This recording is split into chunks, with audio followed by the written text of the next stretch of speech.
Welcome students.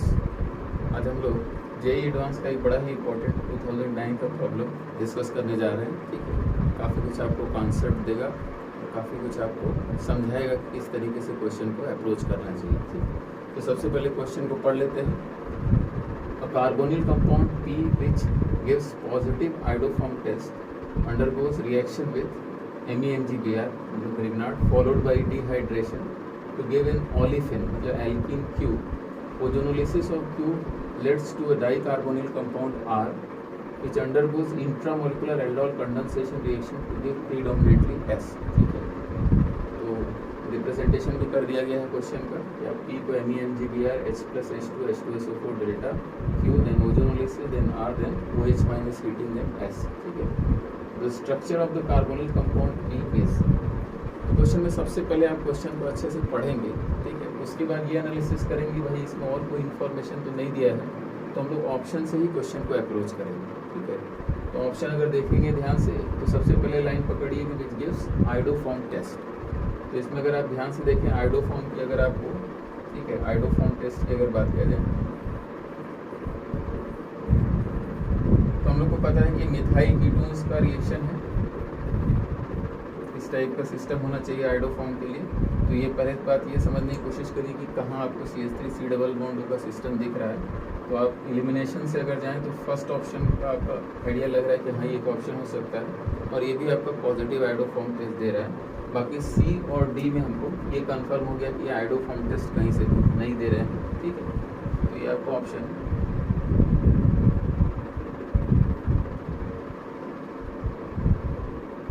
ये option आपको पहले ही क्लियर हो गया कि ये दोनों ऑप्शन सही नहीं है, इन दोनों में हम लोग का कोई आंसर होना चाहिए।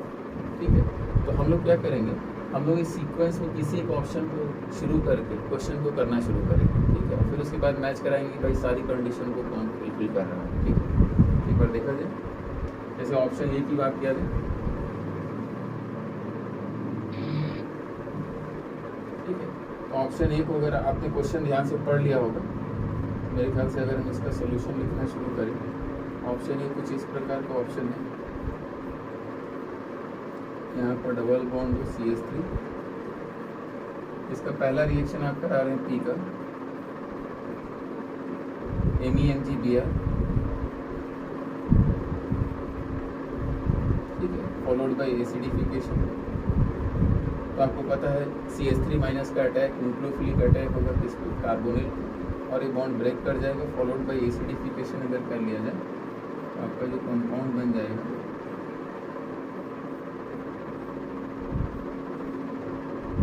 ठीक है, तो इस प्रकार का कंपाउंड बन जाएगा। एक और CH3 आ जाएगा ग्रिग्नार्ड से। मेरे ख्याल से फर्स्ट स्टेप क्लियर है।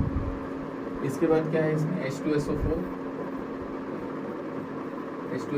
के साथ आप हीटिंग वगैरह कर रहे हैं। तो H2SO4 से तो हम लोग अल्कोहल का डिहाइड्रेशन रिएक्शन कराते हैं, लेकिन थोड़ा सा इस क्वेश्चन में ध्यान देके आप करेंगे और डिहाइड्रेशन के स्टेप्स लिखेंगे। ठीक है, तो अगर आप स्टेप्स लिखेंगे तो H+ का सबसे पहले यहाँ क्या करेंगे, आप प्रोटोनेशन करेंगे।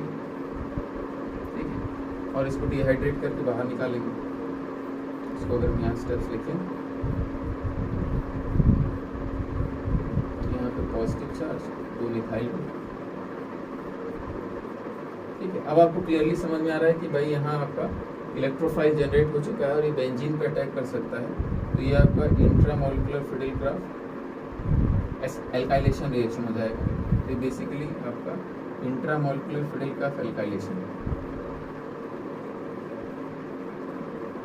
इंट्रामोलिकुलर फिडेलक्राफ्ट एल्काइलेशन रिएक्शन हो जाएगा। ठीक है, यानी इस स्टेप के बाद जो प्रोडक्ट आपका बन रहा है कुछ ऐसा दिखेगा। ठीक है, इसके बाद अगला स्टेप आपका ओजोनोलिसिस है।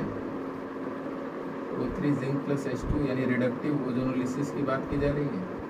तो आप इस बॉन्ड को यहाँ ब्रेक कर लेंगे कम्प्लीटली और ओजोनोलिसिस का प्रोडक्ट बना लेंगे।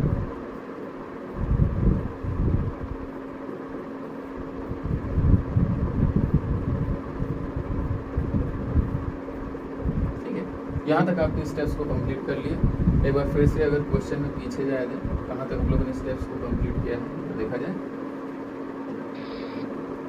इसमें कह रहे हैं पी का रिएक्शन आपने NeMgBr के साथ कराया, एसिडिफिकेशन किया, उसके बाद H2SO4 के साथ डिहाइड्रेशन का step which is basically intramolecular fiddle का एल्काइलेशन रिएक्शन, ठीक है। उसके बाद आप Q तक पहुंच गए, फिर ओजोनोलिसिस रिएक्शन करा के R तक पहुंच गए। अब R के बारे में फिर से पढ़िए, ठीक है। R क्या है? R which undergoes intramolecular aldol condensation reaction to give predominantly L। तो इसके बाद का जो रिएक्शन है वो इंट्रामोलिकुलर एल्डोल है, ठीक है। हीटिंग कर रहा है तो डिहाइड्रेशन वगैरह करेंगे, मतलब इंट्रामोलिकुलर एल्डोल कंडेंसेशन रिएक्शन। जरा देखा जाए अपने ऑप्शन को फिर से। हम लोग यहाँ तक पहुँच चुके हैं, लेकिन अब आप यहाँ से देखिए तो अल्फा हाइड्रोजन यहाँ भी आपको 0 दिख रहा है और यहाँ भी आपको अल्फा हाइड्रोजन 0 दिख रहा है, ठीक है। इसका मतलब अगर हर जगह अल्फा हाइड्रोजन 0 है तो ये एल्डोल कंडेंसेशन रिएक्शन को नहीं शो करने जा रहा है। तो अल्फा हाइड्रोजन आपका 0 है, तो इसीलिए आपका क्या हो गया? No aldol condensation, aldol condensation. तो इसका मतलब ये कंपाउंड आपका ऑप्शन नहीं हो सकता, ठीक है। फर्दर एल्डोल कंडेंसेशन रिएक्शन नहीं दे रहा है, तो इसका मतलब हम लोग को ऑप्शन में चेंज करना पड़ेगा। देखा जाए ऑप्शन में अगर आप सेकेंड ऑप्शन पे आए दोबारा,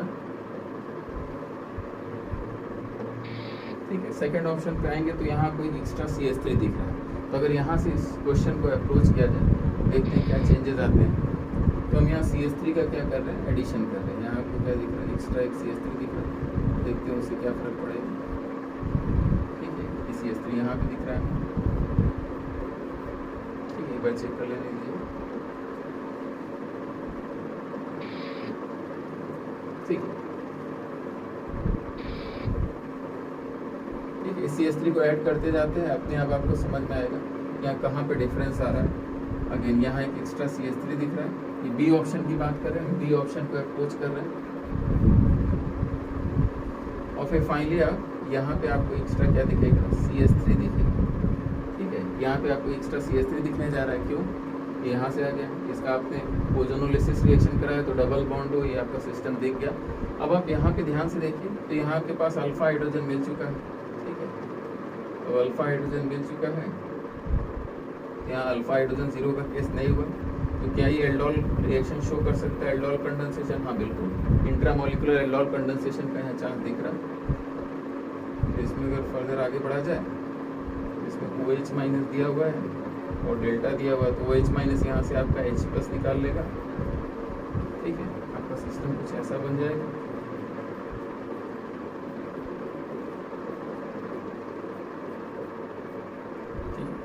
C डबल बॉन्ड हो और यहाँ क्या हो गया आपका CH2 माइनस, और ये आपका न्यूक्लियोफिलिक अटैक यहाँ कर देगा, बॉन्ड ब्रेक कर जाएगा।